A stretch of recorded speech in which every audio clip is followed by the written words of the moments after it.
Hello friends, எல்லாருக்கும் வணக்கம்.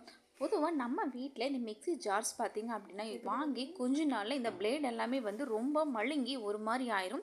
அதை வந்து எப்படி ஷார்ப் பண்ணலாம் அப்படின்னு ரெண்டு பொருள் வச்சு தாங்க நம்ம பார்க்க போகிறோம். அதுவும் நம்ம வீட்லேயே இருக்கக்கூடிய இந்த 2 பொருள் தாங்க. என்னன்னு பார்த்தீங்க அப்படின்னா கல் உப்பு, அடுத்தது பார்த்தீங்க அப்படின்னா கொஞ்சமாக ஐஸ் க்யூப். இது 2 மட்டுமே இருந்தால் போதுங்க.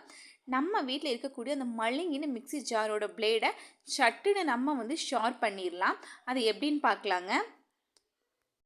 பிளேடு மங்கி இருக்கக்கூடிய மிக்சியில் பார்த்தீங்க அப்படின்னா தேங்காய் அந்த மாதிரி கொஞ்சம் ஹார்டான பொருளெல்லாம் போட்டு அரைக்கும் போது அது வந்து அரைப்படுறதுக்கே ரொம்ப லேட் ஆகும். ஸோ இந்த மெத்தடை யூஸ் பண்ணிங்க அப்படின்னா உங்களோட மிக்சியோட பிளேட் வந்து சீக்கிரமாகவே ஷார்ப் ஆயிரும். அதுக்கு பார்த்தீங்க அப்படின்னா கல் உப்பு, ஐஸ் கட்டி ரெண்டையுமே பார்த்து அந்த ஜாரில் இந்த மாதிரி நல்லா கிரைண்ட் பண்ணுங்கள்.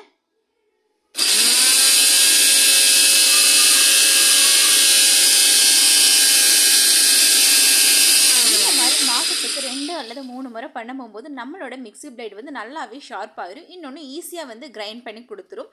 அந்த கிரைண்ட் பண்ணுற நேரமும் நமக்கு வந்து சேவிங்ஸ் தான். ஸோ இந்த மெத்தட் வந்து எல்லாருமே ஃபாலோ பண்ணுங்கள். இந்த அடித்து கிரைண்ட் பண்ண இந்த கலவையும் கூட நீங்கள் அப்படியே சிங்கில் ஊற்றி வாஷ் பண்ணிடுங்க. அதுக்குள்ளே இருக்க கிருமிகளும் கூட இந்த உப்பு இருக்கிறனால எல்லாமே வந்து க்ளீன் ஆயிரும். இந்த வீடியோ உங்களுக்கு ரொம்ப யூஸ்ஃபுல்லாக இருக்கும்னு நினைக்கிறேன். அடுத்து இன்னொரு வீடியோவில் நான் உங்களை மீட் பண்ணுறேன். நம்ம சேனலை ஃபஸ்ட் டைம் பார்க்குறீங்க அப்படின்னா மறக்காமல் நம்ம சேனலை சப்ஸ்கிரைப் பண்ணிக்கோங்க. நம்ம சேனலை சப்ஸ்கிரைப் பண்ணி பார்த்துருக்குற எல்லாருக்கும் ரொம்ப ரொம்ப ரொம்ப ரொம்ப ரொம்ப தேங்க்ஸ் ஃப்ரெண்ட்ஸ். Bye bye.